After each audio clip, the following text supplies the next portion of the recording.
Hi, I'm John Twist of University Motors. Today we're going to talk about MGB leaf springs, but not before we talk about our MG summer party coming up on the 18th of August. We got a lot of registrations, but we need a lot more to make the summer party reunion, a real reunion of those who used to come, and a spectacle for those who missed it in the beginning but would like to experience some of the stuff that we had at the summer party. So I urge you, please, go on my website, universitymotorsltd.com, look for the summer party information, click there and sign up, Call the Hilton Hotel, get your reservations. Hey, that's not what I'm here to talk about all the time. I'm here to talk about the MGB leaf springs. Now, the original leaf springs come from the front of the car and come all the way back. Duh, they're nice and straight and so forth. But on some of the newer springs, the coils made at the front and at the rear to hold the bushings are not perpendicular with the spring. They're on an angle, so the springs sit on an angle. They tend to move to the left, so that if you're to take your hand and feel between the inner wheel arch at the back of the car and the tire, you might only be able to get one little finger on the left side, and you might be able to get 2 or 3 fingers on the right-hand side. Okay? This has been a problem, some say, since the beginning of time, since the springs were started to be put on the MGBs. But it certainly has been a problem lately. Let me show you how to check your spring when you get a spring to make sure that it's not too far offset. You need a straight edge. Okay? This is a laser cut straight edge that we have here. You need a square. Okay, just a carpenter's square, and you need a flat surface. And of course you need the leaf spring. So let's just take a leaf spring. We're going to put it on here.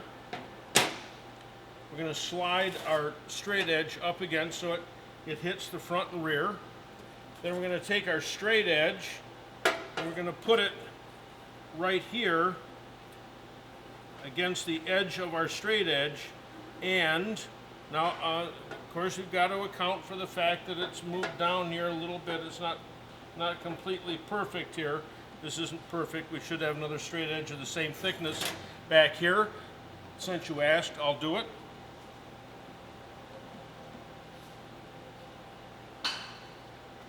Okay, now for those who are into precision measurement, okay, here we go. And if we slide our square up against the edge of our straight edge, there is no gap here at the top.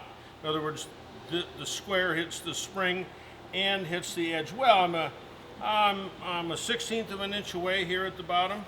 Let's turn him around and check him the other way.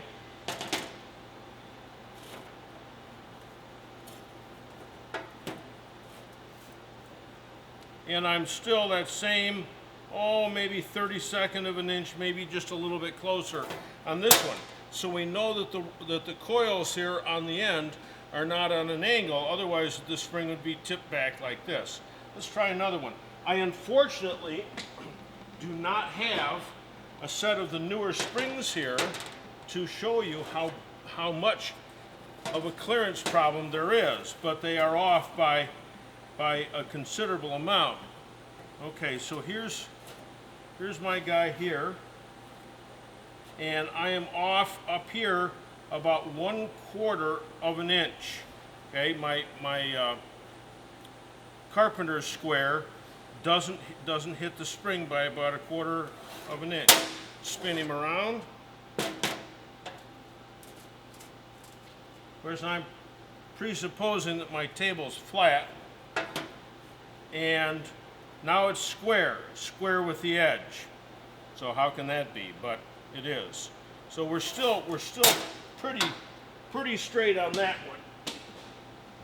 Here's a nasty old set took off some car. What we do, instead of buying new springs, we always have the old springs rebuilt. So this is a set that's come to us as a core, and I'm off by about a 1/16 of an inch here at the bottom, right down here. That isn't too bad. Spin this guy around. We're going for the vagaries of production and my table. This one is absolutely square at the bottom here, square here. Now if I do it right here at the very top, the bottom of the square is pushed this way at the most 1/8 of an inch. So we're still dealing with some pretty straight stuff. What I want to warn you against is some of the newer springs where it can be off by 3/4 of an inch. So here I'm about 1/8 of an inch. The spring is about 1/8 of an inch this way. And you can do this on a concrete floor that's nice and flat. And now my carpenter's rule square is pushed this way, maybe 3/16 of an inch. Okay, but we're still within sort of a 1/4 inch tolerance here.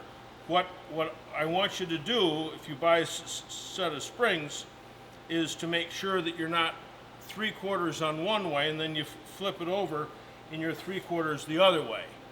That's what you want to watch out for. Now, what problem does that cause in the end? People say, oh, it shifts my rear axle to one side.